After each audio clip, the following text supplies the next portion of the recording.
While it's cool to have a higher end machine that can run more powerful consoles, sometimes you just have to take a step back and appreciate a device that can just do the basic stuff really well. And despite its very strange shape, which has actually grown on me, that's exactly what I like about the Powkiddy RGB30. When I first saw this console online, I initially thought it looked really weird. It's a horizontal handheld, but it's also very tall and has this strange square-shaped screen. I was worried that the default settings would have all games stretched to fill this screen, which would leave us with characters looking taller than usual, but thankfully that isn't the case. I'm actually using all out-of-the-box settings for the purpose of this review, so if you like what you see and don't like messing with settings, you'll probably be pretty happy with this thing. It's actually kind of ironic that the screen was originally my main concern with this device, because the screen actually ended up being my favorite feature of the RGB30. It's just so vivid and the colors on here really pop. I particularly love how handheld games look on this device. The pixels just look so crisp, especially with these filters that are on by default. Usually I would turn this stuff off, but with a screen of this quality and this size, it really gives Game Boy and Game Gear games that authentic look without being too distracting. If I did have to criticize one thing about the screen, I'd say that it's just a bit too reflective. This is especially noticeable when you're in a bright room or sitting outside. I was trying to get some cool shots of this thing by the pool, but as you can see, the camera just kept focusing on my reflection rather than what was actually happening on screen. So that's just something to keep in mind if you're the type of person who likes taking your handhelds everywhere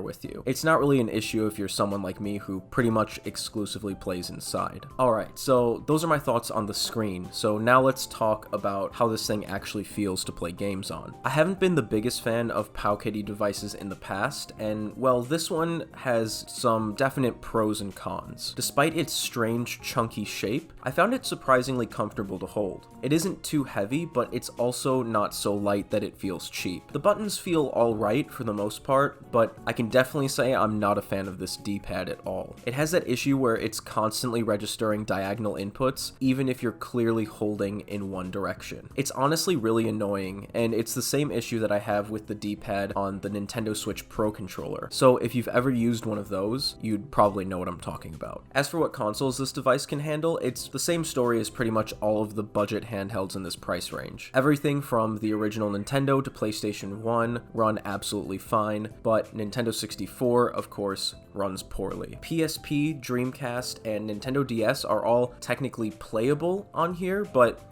they all still struggle to run at full speed. So if you are interested in something that plays any of those consoles that I just mentioned, check out my video on the RG405M. And if for some reason you don't believe me, here's some footage of the opening cutscene of Majora's Mask struggling.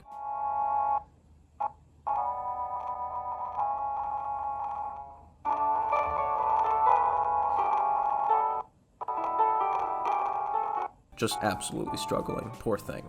As someone who already has a very pocketable low-end retro handheld, being the Miyoo Mini Plus, and a slightly less pocketable, powerful one, which is the RG405M, that are both fully customized to my liking, I've mostly been using my RGB30 as a device for some quick rounds of low-commitment arcadey games. It's a great device to just keep in a desk drawer and occasionally pull out if I need a distraction while I'm sitting at my desk waiting for a video to export or something to download. I can't stress enough though what a great handheld this is for consoles like Game Boy, Game Boy Advance, Game Gear, and even Neo Geo Pocket. It feels like the RGB30 was made with these consoles in mind, and that might sound obvious since those consoles are all handhelds and this is also a handheld, but just look at those pixels. It might not be the most powerful or even the most portable retro handheld, but that screen really makes this device worth a look. If I didn't already have a Miyoo Mini Plus that is loaded up with all of my favorite games and customized to my liking, I probably would spend a bit more time tinkering around with this thing and putting my personal ROM collection onto it. I still use my Miyoo Mini Plus as my main retro handheld to travel with and also just play around the house, because its size, power, and battery life suit my needs perfectly. Also, I just really like its user interface if you have Onion OS and all that stuff installed, but if you want to hear more about that, check out my first video on the Miyoo Mini Plus. I talk about all that stuff. So for now, I'm just happy using the Powkiddy RGB30 as it is out of the box for a couple of cheeky rounds of something like Bomb Bomberman while I need a distraction at my desk. The unit that my friends at Mech DIY sent me is loaded up with plenty of games from pretty much every console, from handhelds to even some Neo Geo and arcade stuff, which all feel right at home on this device. So if you'd like to get your hands on a Powkiddy RGB30, I'll have a link to where you can find one on mechdiy.com down in the description. Anyways guys, thanks so much for watching. I'm hoping to have a couple more videos out before the year ends, and then I'm going to be doing some traveling. I'll be back in Japan for a while, which I'm really excited about, and I'm hoping to make some cool content while I'm there as well. So stick around if you want to see that. If you're still here, check out my favorite games of 2023 video. It was a lot of fun to make, and who knows, you might want to try some of the games that I talk about in there. Anyways guys, thanks again for watching,